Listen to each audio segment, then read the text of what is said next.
Of Evolution is definitely one of my guilty pleasures of fall season, and it is something that I enjoy immensely. Now, you may be asking, like, yo, Dom, why is it a guilty pleasure? Why can't you just pleasure? Why can't you just enjoy the anime? And the reason I say a guilty pleasure is because this anime is definitely like a 7 out of 10, which means it's not a great anime, but still I enjoy it as much as I would an anime that is fantastic. If you were to tell me to rank this, I would be like, yes, between a 6 and a 7. It's definitely no higher than a 7, just because it's not actually anything revolutionary. There's no like new writing styles. There's nothing that is crazy to differentiate it too much, besides a couple of key factors. Those two things are what I think was the most interesting thing to get you into the anime, which was the gorilla love. I think the gorilla love is definitely the thing to pique almost everybody's interest. Is like, fat boy Excel world man over here falls in love with gorilla, claims claims outwardly that he has love for the gorilla. I think the gorilla was the thing that basically set this anime apart from everything else that is basically out there. And then the second thing that set this apart is that this is definitely like a video game world. It is a bunch of students being isekai'd into a world and being told that they're going to be isekai'd into a world, and then this world being like a video game world. I think those are like the two things that really separate it. There might be like a third thing, and the third thing is the thing that does really well for it, and the thing that puts it down a little bit. And I'll tell you what I mean. So what I mean by it not taking itself necessarily seriously is it works in its positiveness, and it works to its detriment as well. Now, where it works in its positiveness is what I'm really enjoying about it, is because it doesn't take it so seriously. All of the humor that it has is like all of these ridiculous antics like we experienced in today's episode. We got, the guild leader being the muscle man. We have the guild attendant, or the person, like the guild person who hands out quests. She ends up being like this dominatrix type, like, whip it lady with magic that she can change into a beautiful, normal attendant. We get the people the welcoming party, wanting to divergenize our poor Seichi, you know what I mean? And, the dude was wearing a banana hammock. We have, when they complete battles, that all of these foes automatically just like transform into chests and cards and items. We have his constant evolution and the dungeon master that is, kind of leading him on, or leading him to the next step, or kind of like in his ring and, kind of voting for him and things like that.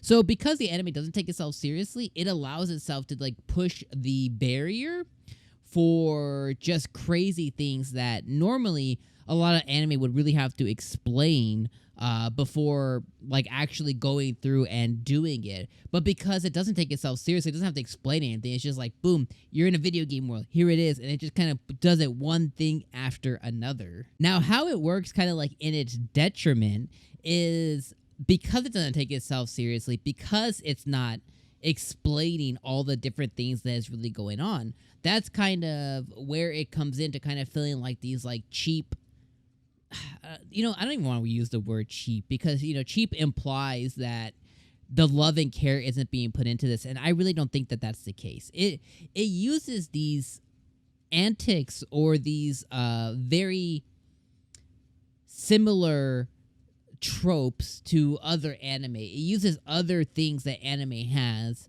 and it translates them into this one, right?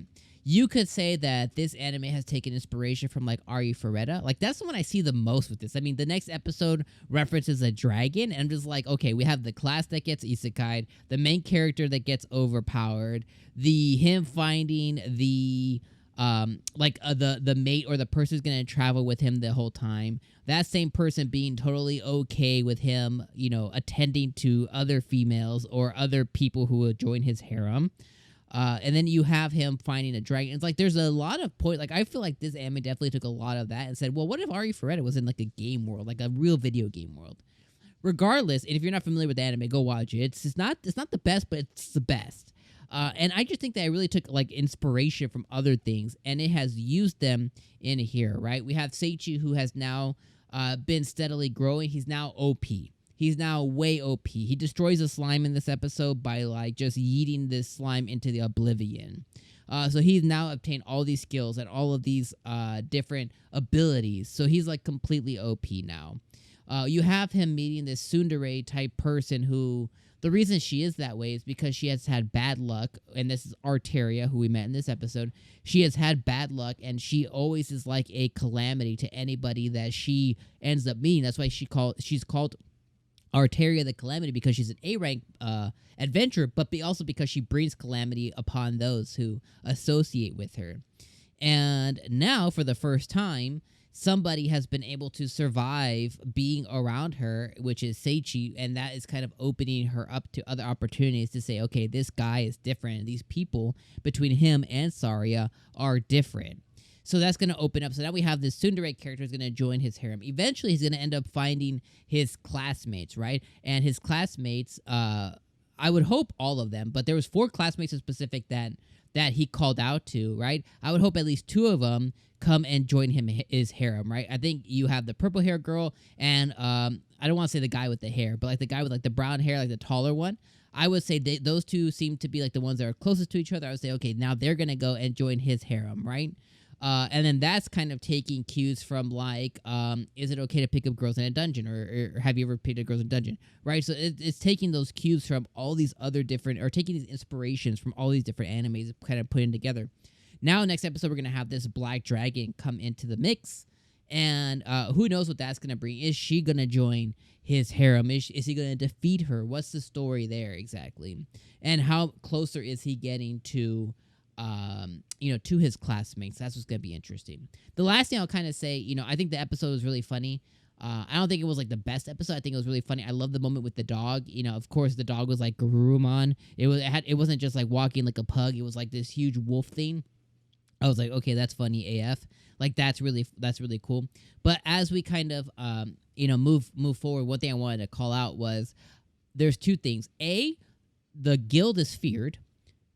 2, the kingdom has to be evil. Like, the kingdom has to be. I know they showed the kingdom here, and they're like, oh, I wish these kids never got here, blah, blah, blah. I don't think that they might be, like, inherently like, oh, ha, ha, ha, ha, we're evil. I think they might be thinking they're good, but they might be the ones, like, destroying the world. I don't know. There's just something about the kingdom that I just feel like they're extremely suspect. And I'm interested to see on what happens there. And if it does take cues from Ari Ferretta, like there might be some kind of like, Seichi might have to destroy the kingdom or stop them or something. And that's going to be interesting. And I hate, and call me out if you guys hate it, but I hate having to, reference another anime to talk about this one. There's just so many similarities I've noticed. It's kind of crazy in a way. But overall, I thought the episode was really good. It was really enjoyable. I laughed quite a bit. I thought there was a lot of different funny scenes. I really, really loved the banana hammock guy and our poor Seichi about to have his first time. Not the way he thought, right? And I love this Arteria girl. I can't wait to see more about her. But regardless, let me know what you guys thought about this episode down in the comments below. I appreciate you guys being here each and every week. If you missed our reaction, click that video right there. And we'll see you guys next week for episode number 4. Peace out, friends.